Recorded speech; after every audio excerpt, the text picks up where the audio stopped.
Navratri special day 2 उपवास food weight loss मील full day. Morning start कर रही हूँ मैं एक गिलास गर्म पानी से और साथ में मैं ले रही हूँ डेट। मुझे पूछा था कि मैम आप कितना पानी लेते हो, तो ये एक बड़ा ग्लास पानी है, यानी इसमें आधा लीटर जितना पानी आ जाता है, जंबो ग्लास जिसे बोलते हैं। और साथ में ले रही हूँ ये एक डेट। ये है मेरा ब्रेकफास्ट, जहाँ पे मैं ले रही हूँ एक बनाना, 3 से 4 काजू लिया है मैंने, 1 कप मिल्क लिया है, ये टोन मिल्क है और इसमें मैंने किसी भी तरह का कोई भी मीठा कुछ भी नहीं डाला है। अगर आप प्लेन मिल्क नहीं पी सकते हो तो आप इसमें इलायची पाउडर डाल सकते हो, तो आपको थोड़ा फ्लेवर अच्छा लगेगा, केसर डाल सकते हो। ये है मेरा मिड मॉर्निंग का स्नैक्स, जहाँ पे मैं एक बड़ा ग्लास ले रही हूँ बटर मिल्क, जिसमें मैंने धनिया डाला है, और साथ में मैं ले रही हूँ पीनट।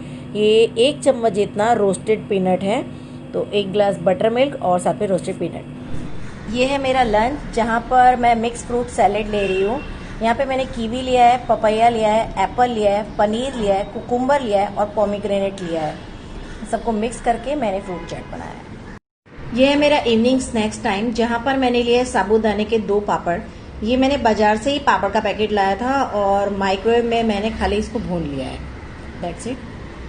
ये है मेरा डिनर, जहाँ पे मैंने लिया है राजगिरे का 1 रोटी, कुकुम्बर और टोमेटो का सैलेड है, पनीर और मटर की भुर्जी बनाई है मैंने, और साथ में लिया है लौकी का रायता, जिसे दूधी भी बोलते हैं, बॉटल गार्ड का रायता।